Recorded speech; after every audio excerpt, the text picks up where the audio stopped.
Video response time. Yes, 40 minutes left on the camera, so I might have to make 2 of these. So I'm just going to start responding to stuff as it comes, so to speak. So anyway, here's the Vlogger Dome future video.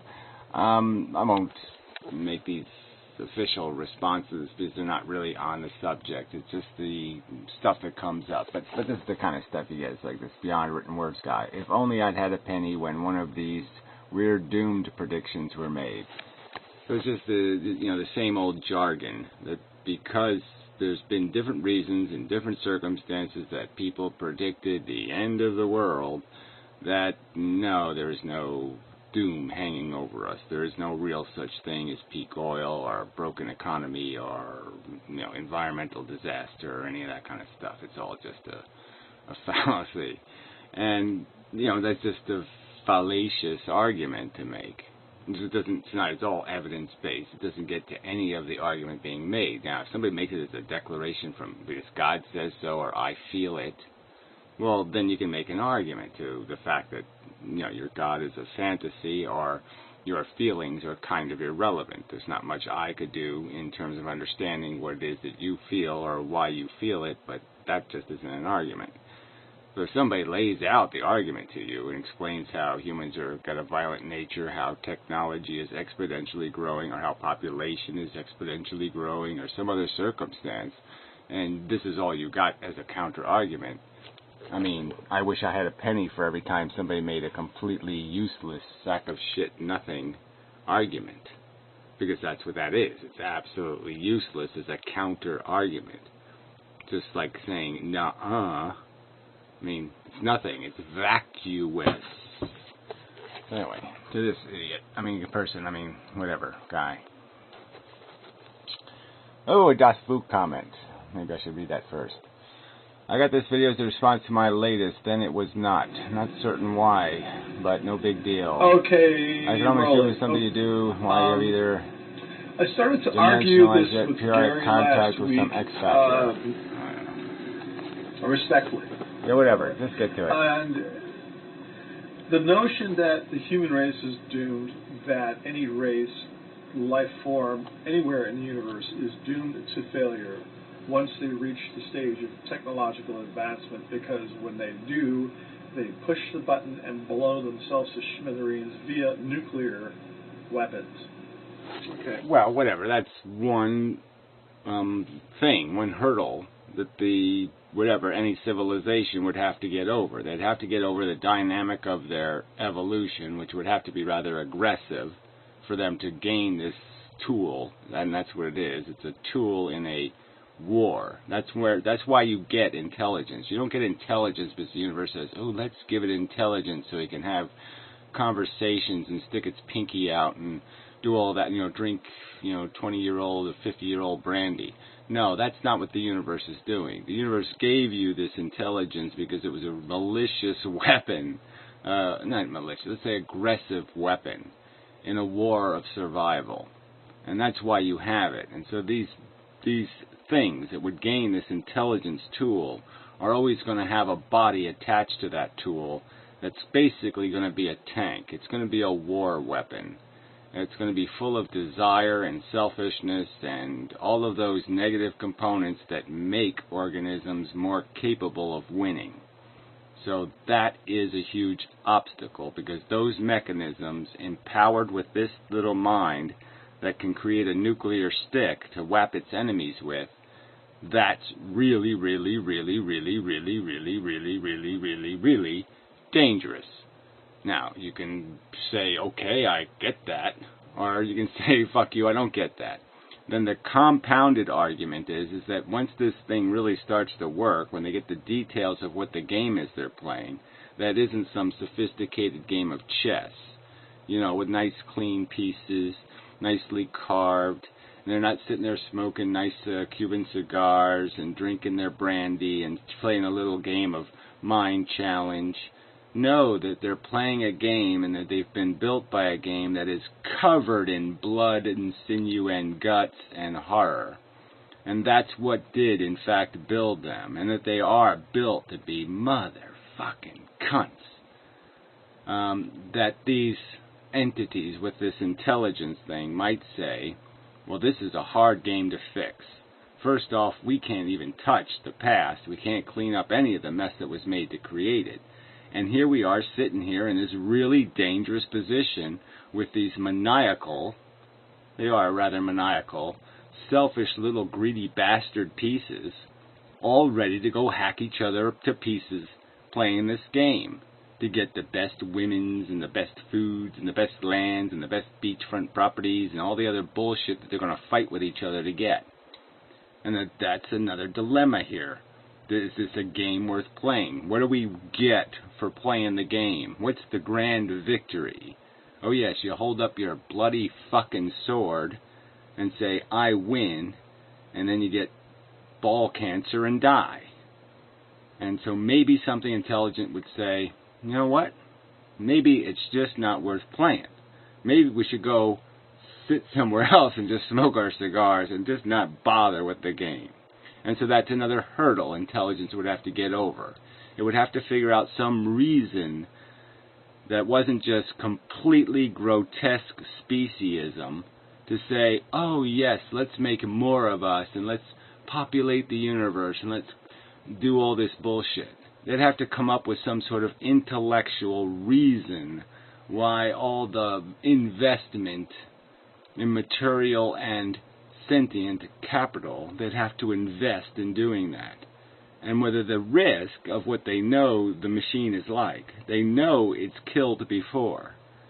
And should they open the cage, take this serial killer and just open its cage and say, yeah, go ahead and play around. Should they take that chance to let it free again? So that's the rational, reasonable dilemma spelled out. Now you want to trivialize it and mock it because you're a little snarky asshole? Well, go ahead. But I say it's bogus. And which is why we're not hearing any radio transmission, which is why we're not getting any signal from any pulsar that we can identify definitively.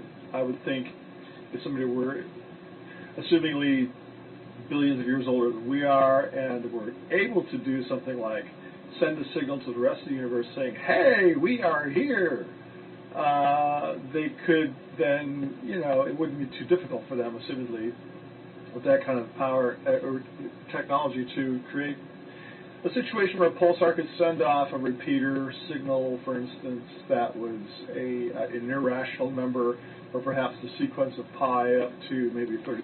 Yeah, they don't even have to get that complicated. All they have to do is SOS and just misspell it now and then, just to prove it's random. SOS 4, SOS 17, SOS, that's all. I mean, just do a pre-signal and then a random signal, and oh, there they go, got to be intelligent. Because nature ain't going to do that ever. 6 digits where it then becomes irrelevant, and then repeats itself. So that it's definitive that we know that it is actually a signal. Yeah, well, we would know. All they have to do is speak their own language in any kind of a binary code, and right there, that we would have enough right there. Any language would work. Even if we didn't know what they were saying, we'd know they were saying something because the form of the language would dictate it. So it just doesn't matter. We're receiving none of these anywhere in the universe. There is nothing out there that we can say or give any value to any credence to anything at all other than us being out there. And so we are just moments away in the grandiose of the history of our planet from annihilating ourselves. I mean, we're just there. We're at that point now. Yeah, but you're still presupposing that that's the reason why it doesn't exist. And I'm not saying it doesn't exist because it couldn't pass these two hurdles. I'm probably going to argue that it doesn't exist because the hurdles that created us, all these mechanical circumstantial facts that create our sentience in the first place and our intelligence, and all of that never happens. I mean, it's just, there's so many. The hurdle to abiogenesis itself, the first replicator, there's no evidence of that even happening a second time on planet Earth, even though it's covered in body parts, covered in Just throw two of these things together, and you have 99% of a replicator all over the place. And all you need is the 1% to pop on the damn thing, and you got a new DNA molecule replicator. So, I mean, and it doesn't happen. So, obviously, it's not simple chemistry. Just even get past the abiogenesis point, let alone get to the point of neurology, where you start making electrical signals to control the chemical signals, to control the mechanical movements. I mean, it is an incredibly sophisticated, complex thing that we have become, and there's lots of hurdles to all of that complexity. I could use the analogy again of the oceans. Take the mammals out of the ocean, the land. Take all the land creatures that migrated back into the ocean out of the ocean, and what do you have? You have one ugly example of evolution. I mean, all of that carnage was nothing more intelligent than an octopus. And octopuses are not friendly intelligences. They're insidious, malicious, horrid carnivores that peck you to death with their little beak. I mean, it's just nasty ass shit, and that's the best the ocean did in 4 billion years of evolution. So that's the real story, and that's probably why you don't hear anything, is because octopuses, even on this planet, aren't saying anything. They're not sending any signals anywhere. They're just consuming and reproducing in a really, really, really, really cannibalistic manner. Well, there's some arguments to that, but I would have to stop to consider for one moment what the universe really is. Well, it really is mostly stuff that we have absolutely no idea what the fuck it is. Yeah, well, whatever. That isn't even so. I'll let him continue. But I mean, you know, he's going to be making this argument that there's all this other universe going on that we don't see, and the truth is that universe isn't doing anything. Dark matter. The reason why dark matter hasn't been relevant is because dark matter's just kind of sitting there. It's sitting there like gravity. It's just a thing sitting there. It's not really doing anything. Nothing's communicating through it. It's not creating any effects that we can see in the universe except for gravitational effects. So its nuance is so irrelevant in the sense of the bulk of the universe is photons. That's why we're so photon-centric, is because, man, most of the shit moving in the universe, it's a photon, fella. Okay? It's not dark matter or dark energy. And I mean moving in the sense that collective movements that matter. Like I said, most matter might be invisible and imperceptible to any instrument we could ever develop. I mean, it could be that there's actual energy that pushes us down through gravity. But those streams of energy are imperceptible as only anything other than a force. So they have to be in a huge collection of movement for them to have any relevance to anything of this physical dimension. So there's not some secret universe where a whole bunch of secret stuff is going on that's secretly really interesting. It's just not. There's not a bunch of moving stuff floating through around us, ghost things or whatever things, doing something incredibly, incredibly interesting. Because their effects would be felt if they were. We're able to see is approximately, I think it's what, 2% or less than 2% or something like 4% or something.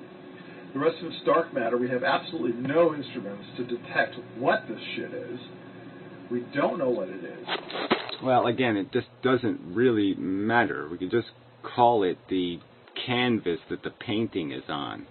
And it wouldn't be an unrealistic way to describe it in terms of its lack of character and its lack of ability to change what I do or something happening. We know the forces, we know the matter, we know all the stuff that's going to influence that.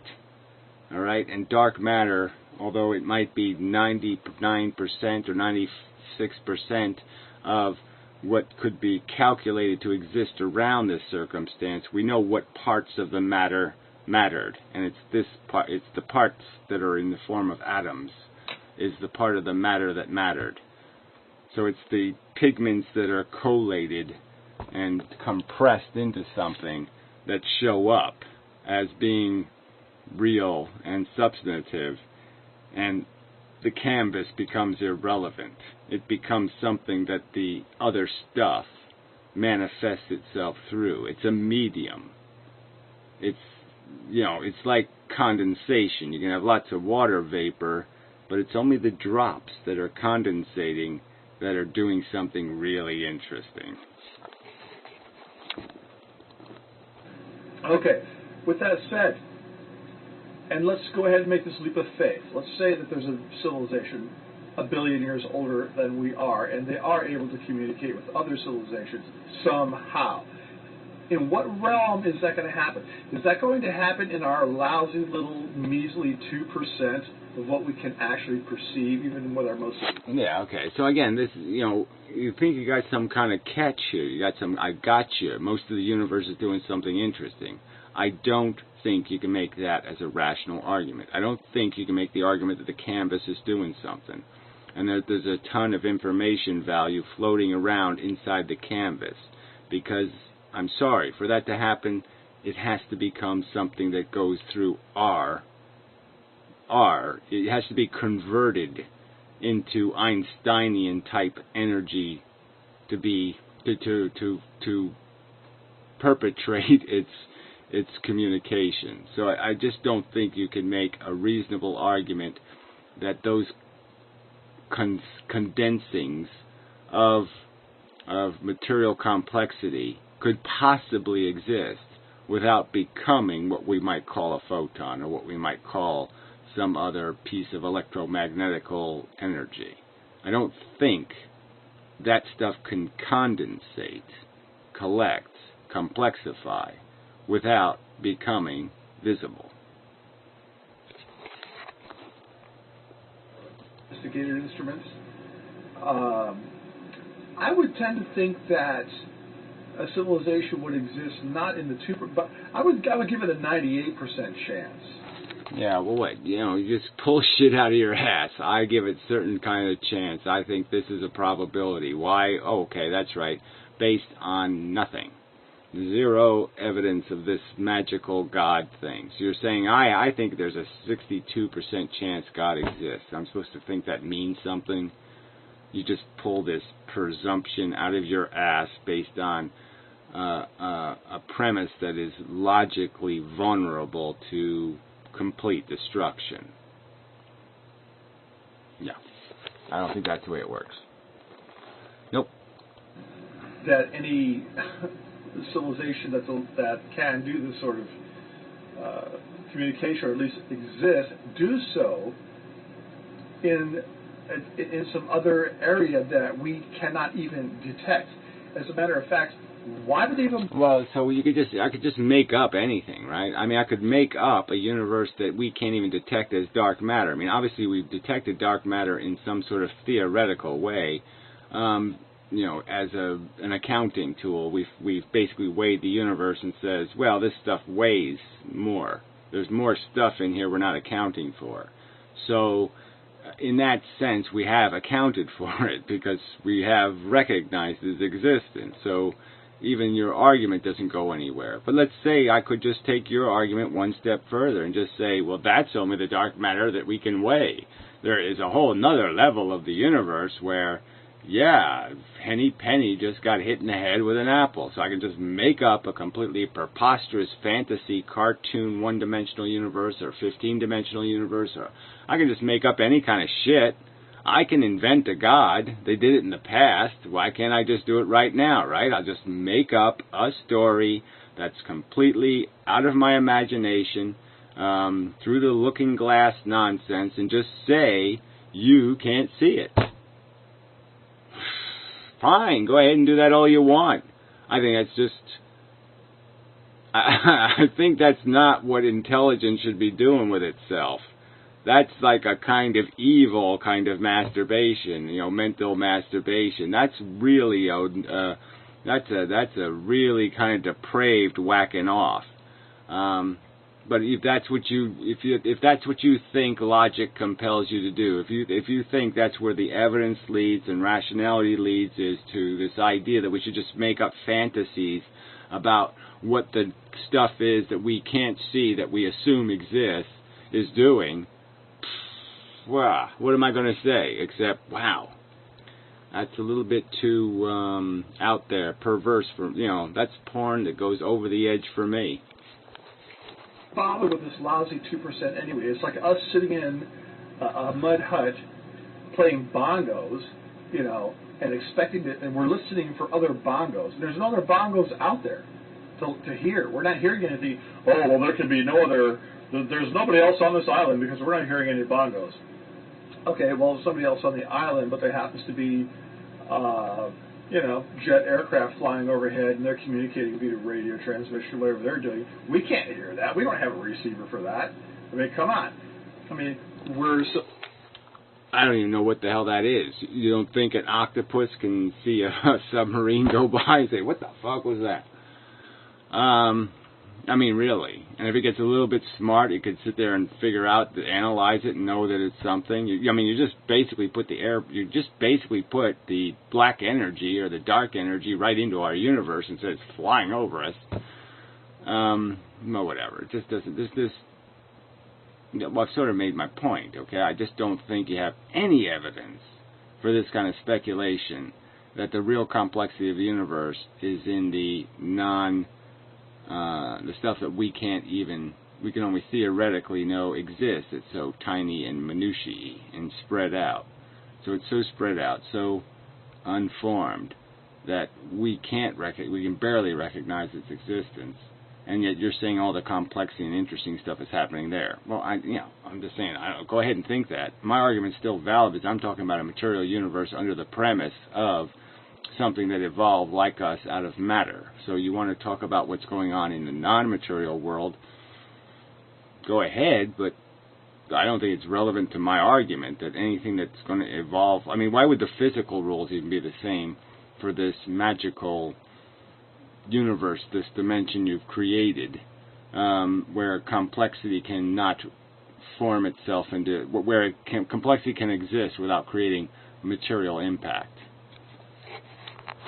Isolated community has absolutely no idea that there's anything like a commercial airliner because we're Ubangies, someplace, some tribe in South America who is waiting for, we want penicillin. I mean, we just don't have any clue as to what that 98% is. So our conclusion that simply because we are not getting any signal from anywhere in the universe that there is anybody else in the universe, given our lousy 1.5% to 3% or whatever it is. Well, again, he keeps talking about stuff in our universe that he's saying is somehow not in our universe. Well, it obviously is in our universe, and again, I'm saying it can't break the laws that we do know exist in our universe, and there's no way it could have information value, be carrying it, without creating vapor trails in the material universe we can detect. So I just don't buy your argument that the complexity is in what we kind of had diagnosed already as the canvas. Of our consideration of what we know does not mean that there's not anything else out there. I mean, to conclude that would just be ludicrous, in my opinion. No, I think it'd be ludicrous to pretense to create like shields on my house, right, against the fourth dimensional invaders that I, through phantasmagorical imagination, make up. I think that would be ludicrous. It'd be ludicrous for me to invest my entire fortune in building, shields against the weaponry of the non-existent fantasy characters I constructed out of complete nothing. Out of the fabric of space. Out of the fabric of space, I just create shit. And then I'm going to sit there and invest in what? What do I invest in? I mean, the point of this argument isn't about our job somehow to communicate with the universe or fix the universe or have or do make sandwiches for the universe, for the dark energy matter beings, So I still don't see how it changes the reality of our circumstance, which we're back to the chessboard, and we're back to the mechanisms of evolution, which are consumption, reproduction, addiction, and parasitism. Use crap for now.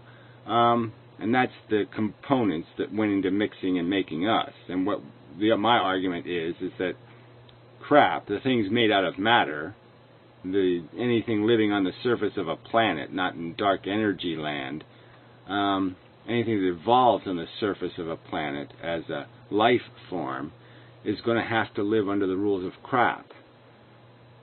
And that's what I'm talking about. So you want to talk about Wonderland? Well, that's okay, but guess what? That's not what I'm going to do with my life. I'm not going to have conversations about what if Wonderland exists and, I don't know, the Jack of Diamonds has got diamonds in his pocket and it'd be really cool if we could buy some from him. Fuck that. Respectfully submitted. Yeah, whatever. There's a question about when people do that respectfully submitted thing with the snarky, wink, winky kind of attitude. But anyway, do whatever. Play the game. I'm just saying, okay, I think your argument is lame, and I think I've annihilated it sufficiently. And so maybe you be a little more humble next time, because I don't think you came with much this time. SpongeBob says so. I mean, that was pretty much what you did here. SpongeBob says so. Yeah, well, really, I don't take SpongeBob that seriously, and I can't take your argument very seriously, because it doesn't have any logical continuity to what I've described as the premises of my analysis. You can disagree. You want to disagree with the premises? Fine. Disagree with the premises. And let's just concede that we really can't communicate because we don't have common values, or common understanding of the mechanisms involved, common understanding of the dimensions of reality. And so, conversation is really kind of pointless. So, yeah. What can I say, man? I think you're a little, I think you're bending the truth a little.